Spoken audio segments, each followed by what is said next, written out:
નવા વિચારો સાથે અને નવા વર્ષ નિમિત્તે હળિયાદ ખાતે નવી ઉર્જા તથા નવા સંકલ્પ સાથે મારા મત વિસ્તાર ગઢડા, ઉમરાળા, વલભીપુર વિધાનસભા પરિવારનો નૂતન વર્ષ આત્મીય સ્નેહ મિલન સમારોહ યોજાયો, જેમાં ઉર્જાવાન સાથીઓ અને દેવતુલ્ય કાર્યકર્તાઓને નૂતન વર્ષની શુભેચ્છાનું આદાન પ્રદાન કર્યું હતું.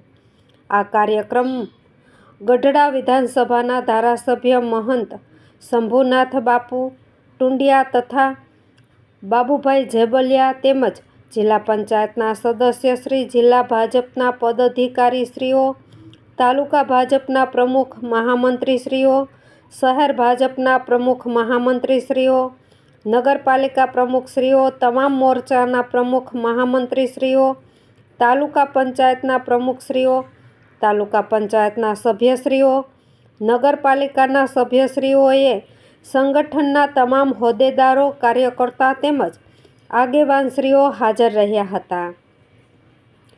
Good 24 news channel, reporter Vinu Parmar, Damnagar. સંપન્ન થયો છે. કયા ખેડૂતનું ઘર એવું છે કે જેના ઘરે 4 વ્હીલ ન હોય, 2 વ્હીલ ન હોય? જણ એટલા 2 વ્હીલ છે. ત્યાંથી આપણે વિકાસની સરવાણી સાધ્ય કરીને આ નવા વર્ષ નિમિત્તે એકઠા થયા છીએ, ત્યારે આખી સાયકલિંગ પ્રોસેસ આપણે બધાએ યાદ કરવી પડશે. નરેન્દ્રભાઈ જ્યાં સુધી આ રાજ્યના મુખ્યમંત્રી રહ્યા ત્યાં સુધી તો એમણે અનેક પ્રકારના નવતર પ્રયોગો સાથેના કામો પણ કર્યા.